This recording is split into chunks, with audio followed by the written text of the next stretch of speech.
positivismo ele é uma corrente filosófica que ele surgiu na França no século XIX, chegando ao Brasil no século XX.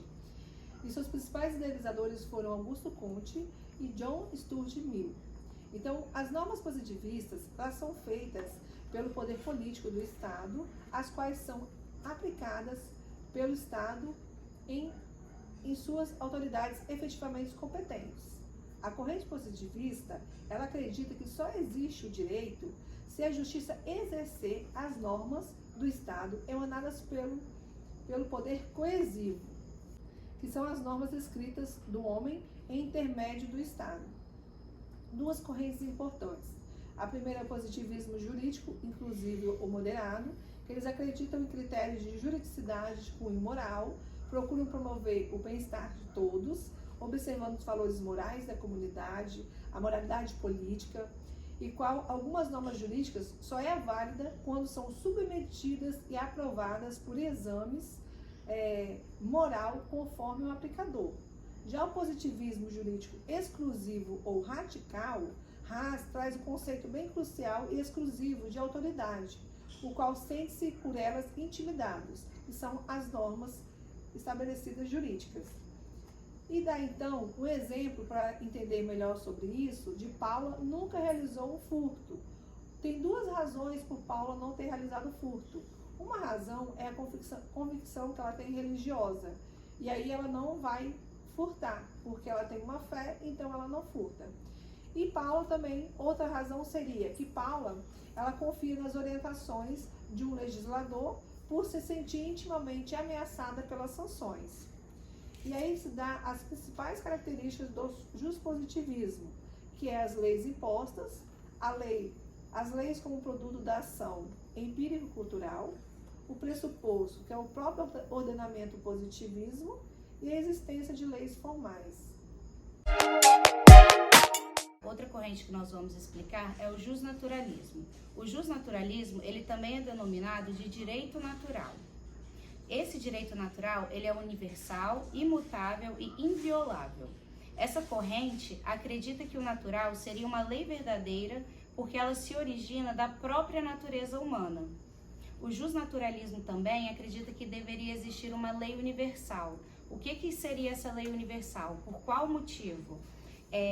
Para o justnaturalismo, os valores eles são originários do homem, independente da sua cultura, de sua origem, e por isso que eles acham que todos nós podemos seguir essa mesma lei. Defende também que o direito ele é independente da vontade humana e que ela existe antes mesmo do homem e acima das nossas leis.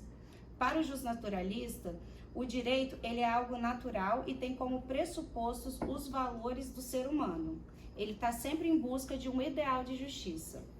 Acreditam em verdades morais e que a justiça ela é substancial e procedimental. A justiça substancial é aquela que é pura e verdadeira e ela decorre de princípios descritos na lei ou não. E a procedimental, ela foca no procedimento para a resolução dos problemas. Considera também que existem bens humanos básicos que representam o mínimo de justiça. E se não houver respeito a eles, o direito ele não existe. O direito à vida, o direito ao conhecimento, o direito à recreação, o direito à experiência estética, o direito à sociabilidade e amizade, o direito à razoabilidade prática e o direito à religiosidade. Uma característica muito importante do justnaturalismo é que ele se afigura como uma corrente jurisfilosófica de fundamentação do direito justo que remota às representações primitivas da ordem legal da origem divina. Passando então pelos sofistas, padres, históricos, escolásticos e racionalistas. Um nome muito importante é o do Norberto. Podem ser vislumbradas duas teses básicas do movimento justnaturalista: o direito positivo e o direito natural. O direito positivo é caracterizado pelo fenômeno jurídico concreto, apreendido através dos órgãos sensoriais, e fenômeno jurídico empiricamente verificável. Já o direito natural é caracterizado pelo pelo correspondente a uma exigência perene, eterna ou imutável, ou seja, algo que não pode ser mudado, e também representada por um valor transcendental ou metafísico de justiça. Já a segunda tese contém o justnaturalismo cosmológico, teológico, racionalista e contemporâneo. É a superioridade do direito natural em face do direito positivo. As principais diferenças entre o justnaturalismo e o justpositivismo são as de que no justnaturalismo as leis são superiores, o direito como produto de ideias metafísico, pressuposto valores e a exigências de leis formais. Já o justpositivismo é composto por leis impostas, leis como produto de ação humana, empírico-cultural, pressuposto o próprio ordenamento positivo e a existência de leis naturais. Bem, se tratando sobre o posicionamento adotado hoje no mundo jurídico, temos os dois posicionamentos, que é o direito natural e o direito positivo, que já foi mencionado pelos colegas atrás. Levando em consideração que o jurispositivismo ou o direito positivo ele é mutável, ou seja, ele muda de acordo com a necessidade da sociedade. Lembrando que essa mutação, essa mudança, ela só ocorre quando pessoas capacitadas, ou seja, do poder legislativo, eles conseguem modificar essa lei. Nenhum outro órgão no Brasil hoje pode modificar uma lei além dos próprios legisladores que criam as leis. E essa modificação, como já disse, ela é levada em consideração os fatores que condizem com a realidade vivida na sociedade em si. Dificilmente hoje a gente vai encontrar o direito natural. Na verdade, o direito natural ele é baseado em estudos teológicos, né, de pessoas que estudavam, e temos até como exemplo Tomás de Aquino. Tomás de Aquino foi um homem teólogo que ele estudava a teologia e ele se baseava nela para poder dizer a respeito do justnaturalismo que ele dizia, o que ele queria defender como causa do direito. E o direito natural é algo que nasce dentro do homem, como já foi dito aí por alguns colegas atrás. Direito natural refere-se ainda aos princípios morais de determinada sociedade, deve influenciar e, se necessário, até corrigir o direito positivo. Resumindo em poucas palavras, hoje temos legisladores que criam as leis e não negam que quando criam eles levam como base, como conceito, a moral e a ética assim estabelecida dentro de uma sociedade.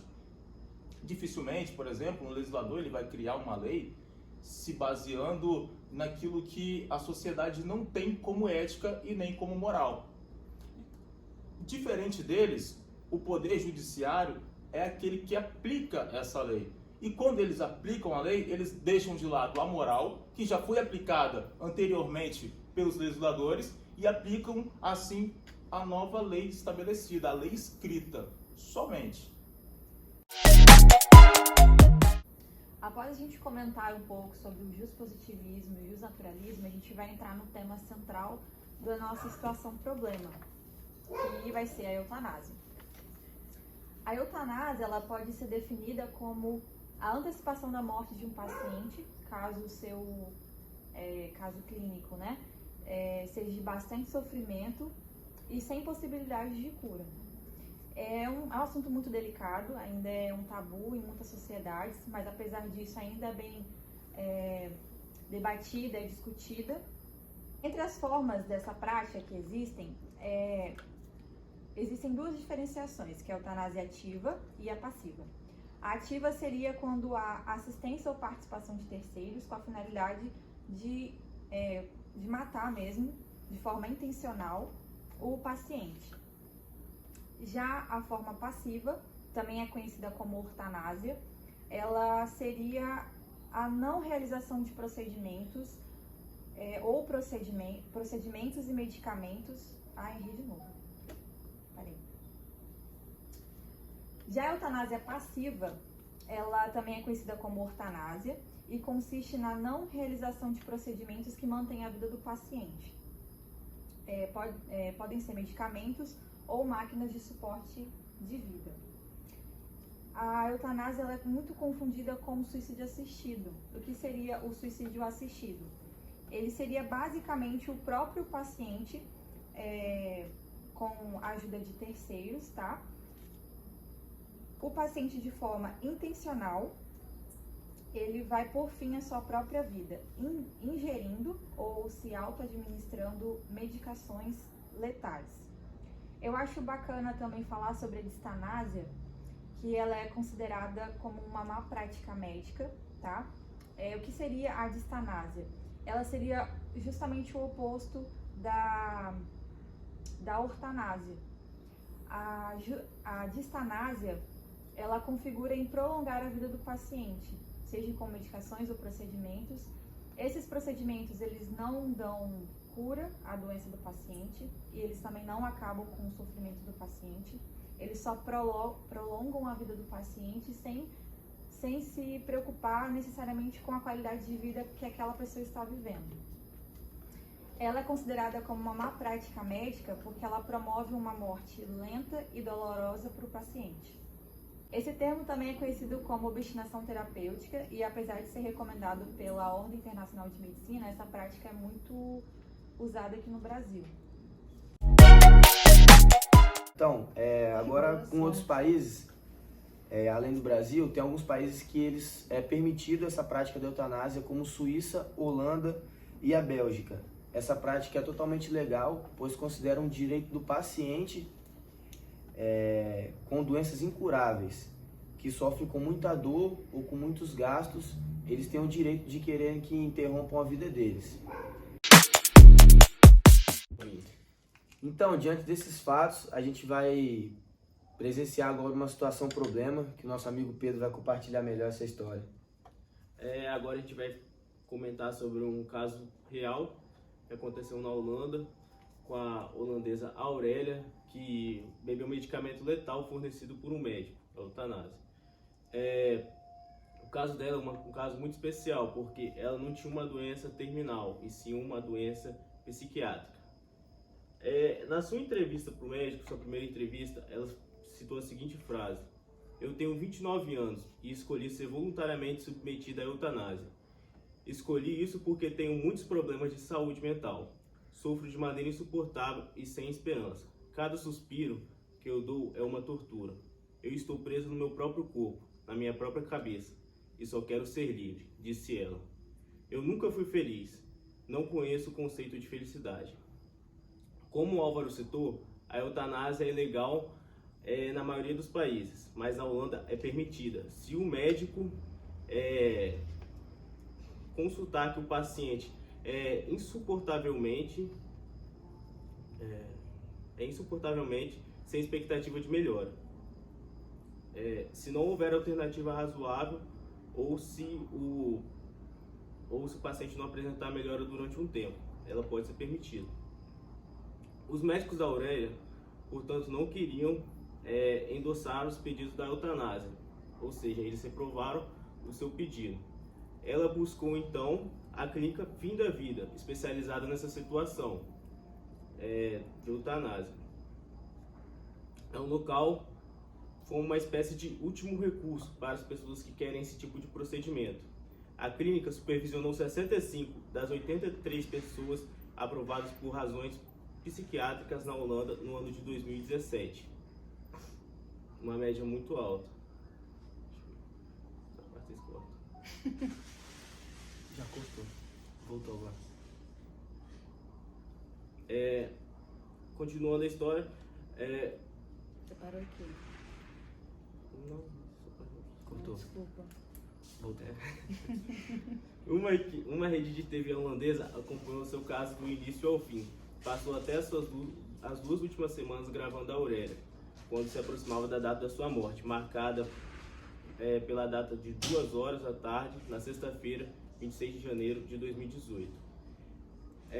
Vale lembrar também que em sua casa ela tinha um quadro branco, que riscava todos os dias.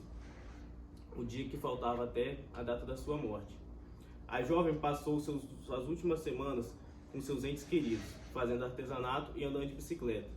Até visitou o crematório, o lugar onde ela mesma escolheu para ser o seu funeral.